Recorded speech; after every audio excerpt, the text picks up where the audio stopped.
welcome back to Save with Scotty. I am Scotty and I'm glad to have you guys here with me on another video. So today I'll be doing my April 1st budget, which is super exciting. I've realized kind of that I leave way too much discretionary income in my bank account, so I'm gonna try to like beef up some of these numbers. Or maybe I just need to throw it in my savings account. I don't know, but I leave a lot of discretionary income, like buffer funds in my account, and I'm not really used to having that, so I always like spend my buffer funds, which really isn't good because as soon as you start swiping your card, you don't pay attention, and the next thing you know, you've just swipe, and then you have like $300 worth of unallotted or unaccounted for like payments, and you're like, whoa, how'd that happen? And then you end up in square one like me every single time. So I'm gonna try to beef up these numbers just a little bit, something that's feasible for me obviously, but just be a little bit more realistic in what I'm putting in these areas. Like I said last time with my student loans, I did put a lot of money into my student loans between my what is it called, those stimulus package and my other thing that I had last. So yeah, so keep watching, and I'm gonna go ahead and get my little side thing that I kind of look at to look at my totals, and I'll jump right in. Okay, I am back. So again, I kind of write on a slant a little bit. I don't know why, it's just more comfortable for me. So I'm gonna go ahead, I kind of want to take this out, but I'm not. I'm gonna go ahead and start. So the first one is my storage, obviously, and that one pretty much $129.00. And the first section is bills. I used all one color this time, but I still kind of blocked it in what it is. But the first one is storage, and that's $129. That's a flat rate. My car insurance, surprisingly, I have literally no idea how, but my car insurance decreased. I don't know why. It just, maybe the area, I have no clue, but my car insurance decreased kind of drastically. Especially to have two cars on there, like me and my boyfriend are on the same insurance. Whatever, I'm gonna continue. So my car insurance right now is $188.82, which I'm super excited about. The next one is my phone bill, and my phone bill is a total of $96.46 this month. And then Apple Music is a total of, what is it? It's like $5.36, I believe. Apple Music is $5.36. Amazon Prime, so I can't find the exact price to the Amazon Prime, but it's like $13.32 or something, so I'm just gonna round up to $14 even. And then gas, y'all, my gas credit card that I need to pay now is actually at, currently, I have a number for you, it's currently at $152.55, and that's for last month, and like that's not even the whole month. And that's because that goes back to like me not doing the best with discretionary income. Granted, this is a credit card, so that's not really discretionary income, that's just straight up debt. But I went out with some people from work, and I kind of bought like the first round, and it was, I think it was like $65 total for like our first round, which was, I don't know, that's kind of a lot to me for just drinks, but you know, it is what it is. That's $65 of this is straight up just that first round of shots. But anyways, so going to the next one is student loans. I think for my student loan, I like my minimum that I want to pay is $100, but in all honesty, being very realistic, that's not how much I'm going to pay on it. That's like the bare minimum. And since I'm kind of getting like very debt focused and want to get rid of my debt, I'm going to go ahead and pay, this is kind of a lot. I'm going to go ahead and say I'm going to pay $300 to it. It's kind of steep, honestly, but well, you know what, it's cool. And the same thing with my car note. I already pay extra on my car note, but I'm gonna put on here, I pay $650 on my car note each month, just because I like to put extra in there, because I want to pay it off like sooner than later. And then in terms of investing, I usually just like look at, like, after I do all the sinking funds and cash envelopes and stuff, what I typically do is I look at what's left in my account, and then I'll just take whatever number I want, literally no rhyme or reason, whatever number I want, I throw that in savings, and then the rest of it I throw into investing. But I think I'm going to kind of be more calculated with this, especially with how volatile like the economy is right now, and things are kind of a hot mess. And even if some areas aren't a hot mess, it's going to become a hot mess just because of, like, I don't know, y'all see what's happening. The government's writing checks for, stimulus checks for people, out of thin air, honestly. So with investing, I think I'm only going to dedicate for the entire month. I don't like that number though. It's so low. I'm only going to dedicate $200 for the entire month.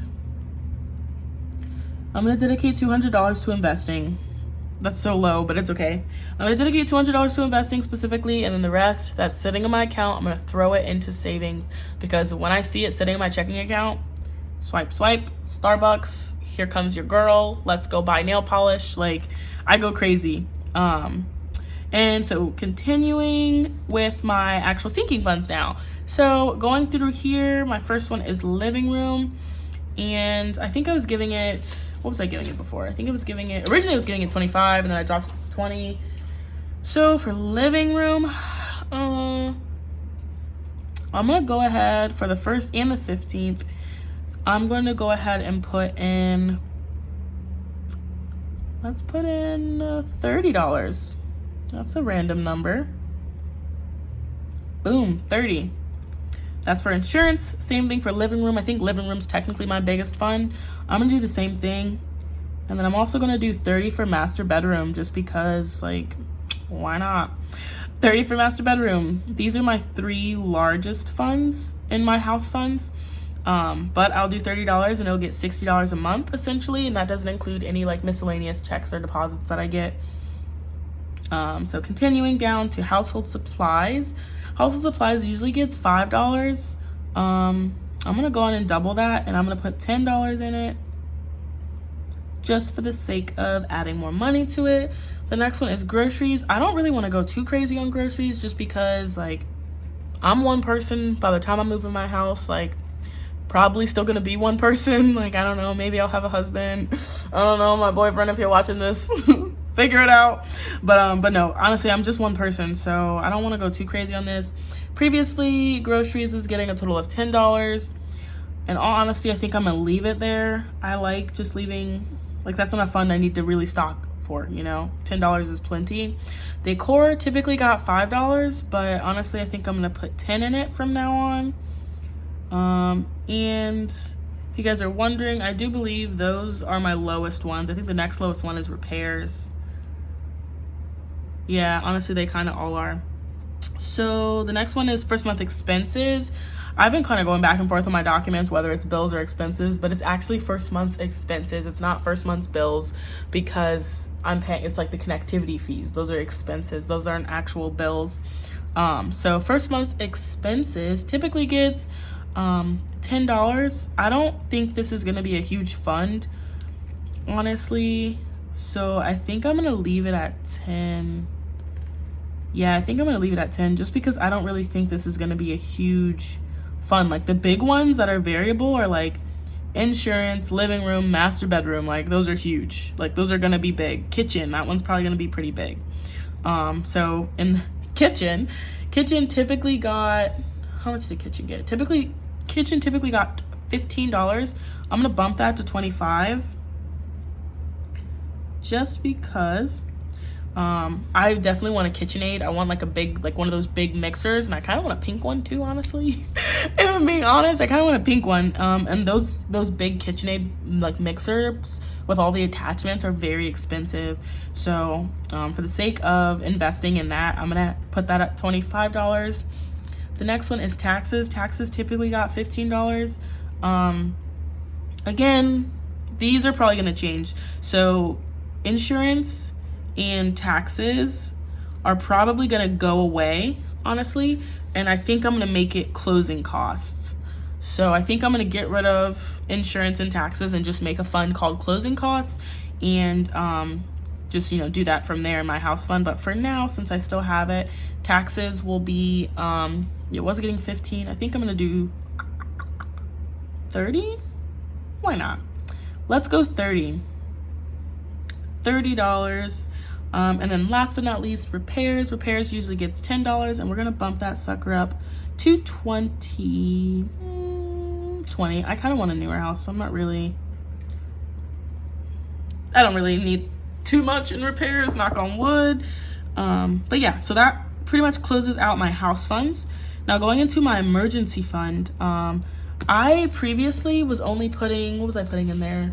$80? Oh, that's actually not that bad. 80 is actually really good. But I think I'm gonna bump my emergency fund up.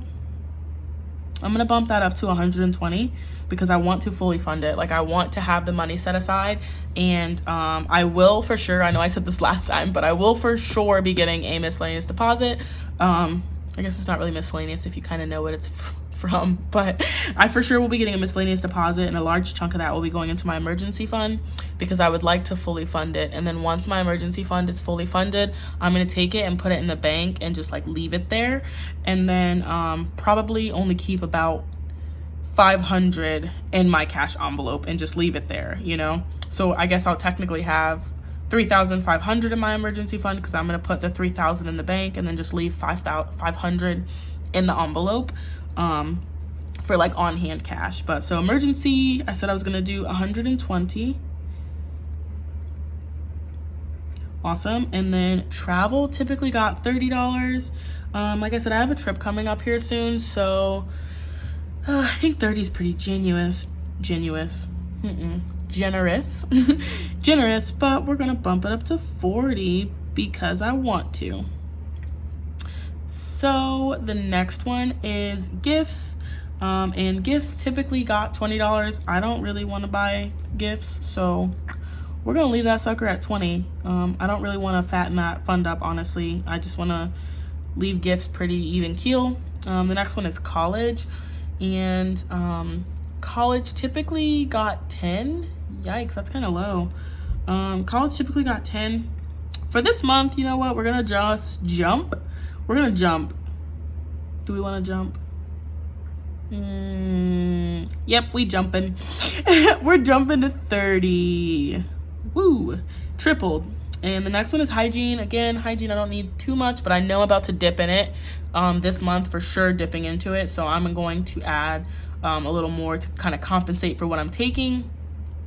So it typically got 10. I'm gonna do 20 in hygiene, just because I know I'm about to go in there and take a decent bit out. And I think I only have like $60 in there. 35, I don't even have that much in there. But yeah, so I'm gonna put 20 in there. The next one is wedding. Wedding didn't really get that much. It typically got 10. I'm gonna go ahead and just throw that at 30, just because it is such a far out thing. The next one is baby. That one's real far out too. So if I kind of want to be, I want to be more generous with wedding. I should have did that at 40, but it's okay. So baby will be a total of $30 as well.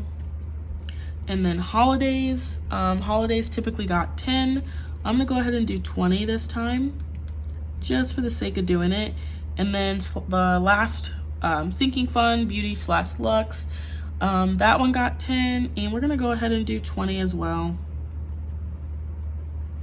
All right, and then for my savings challenges, I know last time I did a pretty god-awful job at making sure I saved the right amount, but I did catch up, which is freaking amazing. I did catch up.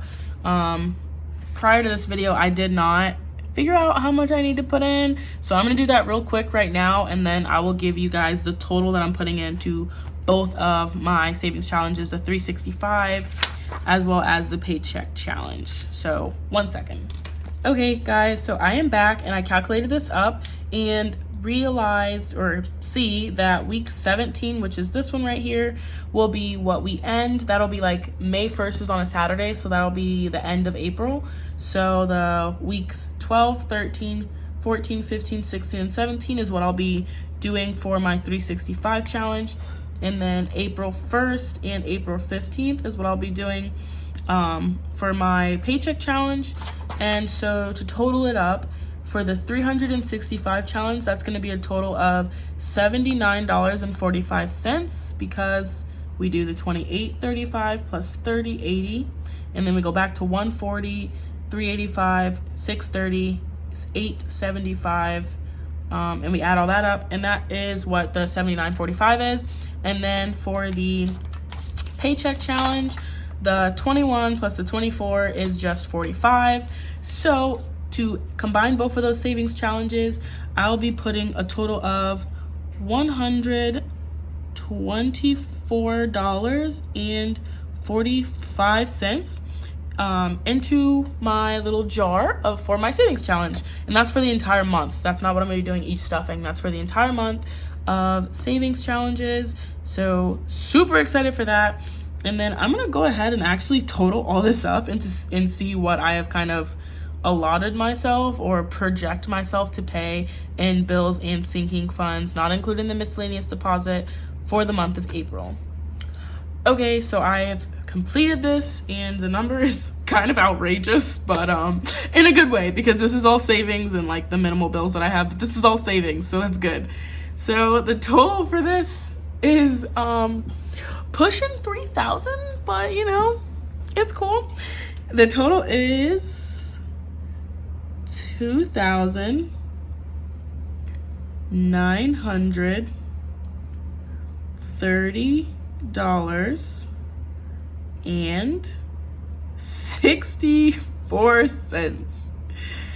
And those are my projected expenses, bills, and savings. Cash savings specifically, not my actual savings, but, well, sorry, these are actual savings too, but like not my like main savings. These are my cash savings and bills for the month of April. These are very optimistic goals, but I think that's a good thing. I think it's a really good thing, and I'm excited to see if I can reach this goal or even surpass it. Scratching all that, I think this alone was like 1,000 something. It was like the savings alone was over $1,000, like just over $1,000, which is crazy to me. But I'm excited and I think I can do it, and I'm determined to do it. And with you guys' support and the motivation behind, kind of having a YouTube channel, I will meet this and I will surpass it and I will do amazing. And has nothing to do with bills, but savings wise, I will do amazing. And hopefully that will help cut back on my discretionary income. So I'm super excited. That number just made me really happy. Even though I don't have that money right now, it makes me excited to think that I'm going to believe and know that I'm going to be able to save it, and use it to pay off other things. So I hope you guys enjoyed this video. I think it's actually gotten pretty long. I'm gonna try to like chop it down a bit, but I hope you guys enjoyed this video. If you made it this far and you're still listening to me talk, go ahead and hit that thumbs up, leave a comment down below and give me some suggestions. I try to be more consistent, but this kind of stuff comes out when you have money and you have money to invest in your cash envelopes and your sinking funds. So long as I have money to put in my envelopes, I will continue to make this content. Again, for the 30,000th time, I hope you guys enjoyed this and I hope you have a beautiful day. Whoa.